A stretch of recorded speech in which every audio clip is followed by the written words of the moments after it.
ভারতীয় সেনাবাহিনীর মতো পোশাক যাতে কোচবিহারের কোনো বস্ত্র ব্যবসায়ী বিক্রি না করেন সেই উদ্দেশ্যেই কোচবিহারের ভবানীগঞ্জ বাজারে বিশেষ অভিযান চালালো কোচবিহার কোতোয়ালি থানার পুলিশ।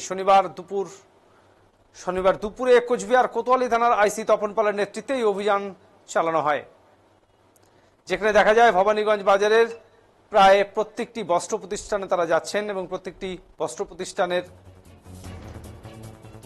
কর্তাদের তারা জানাচ্ছেন বর্তমান সময়ে দাঁড়িয়ে ভারতীয় সেনাবাহিনীর মতো ড্রেস যাতে কোনো মতেই তারা বিক্রি না করেন। এবং আরেকটি বিষয় লক্ষ্য করা দেখা যায়, সমস্ত বিক্রেতা ভারতীয় সেনাবাহিনীর পোশাকের মতো পোশাক ঝুলিয়ে রেখেছে, সেই সমস্ত পোশাক দোকানে ঢোকাতে বলা হয়েছে পুলিশের পক্ষ থেকে। এ বিষয়ে কুচবিহার জেলা ব্যবসায়ী সমিতির সম্পাদক সুরজ ঘোষ এবং সাধারণ ব্যবসায়ীরা জানান, এদিন পুলিশের পক্ষ থেকে তাদের জানানো হয় যে সমস্ত পোশাক ভারতীয় সেনাবাহিনীর মতন মিল রয়েছে সেই সমস্ত পোশাকগুলি বিক্রি করতে না বলা হয়েছে পুলিশের পক্ষ থেকে। ডিফেন্সের লোক ব্যবহার করে, পাজামা হতে পারে, টি শার্ট হতে পারে, পোশাক হতে পারে, সেই সমস্ত জিনিসপত্র যাতে বিক্রি বা ডিসপ্লে বন্ধ থাকে আপাতত, সেই জন্যই আমরা একটা সচেতনতামূলক একটা প্রচারের সবাইকে অবগত করে গেলাম। এটা কারণটা কি, কেন এটা করা হচ্ছে? একটা পরিস্থিতি চলছে একটা দেশ জুড়ে একটা, এটা নিয়ে কেউ যাতে কোনো রকম অঘটন ঘটাতে না পারে, একটা কেউ কারো খারাপ মতলব থাকতে পারে, সে ওই ইউনিফর্ম পরে একটা অঘটন ঘটিয়ে দিতে পারে। এই সমস্ত এগুলো আগে থেকে প্রিপারেশন নেওয়া আর কি, যাতে কেউ কোনো রকম ঘটনা ঘটাতে না পারে, যার জন্য সচেতন করা মানুষকে, এবং আমরাও ব্যবসায়ীরা যাতে সচেতন থাকে, যার জন্য এটা কাছাকাছি।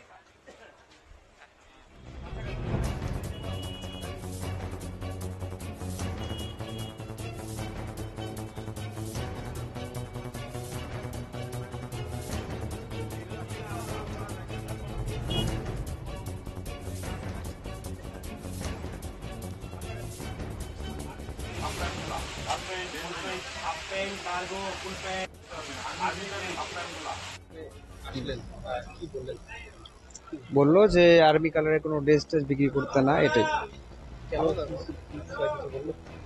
আশেপাশে তো হচ্ছে অনেক কিছু দেখা যাচ্ছে, এর জন্যই বলছে সাবধান থাকাটা ভালো। বিক্রি করতাম আগে, এখন বন্ধ করবে। রাজু সাহা। দোকানে কি বললো? আর্মি প্যান্ট জামা সময় এখন বেঁচে যাবে না। এখন প্রশাসনের মানে এক মিনিট, আপনার নামটা একটু বলবেন? দোকানে কি বললো? আর্মি প্যান্ট জামা দোকানে এলেন আর কি জানালেন? মানে কাছাকাছি এগুলো ডিসপ্লে যেন হবে।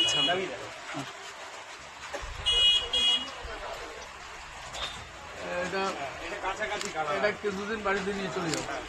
এইগুলো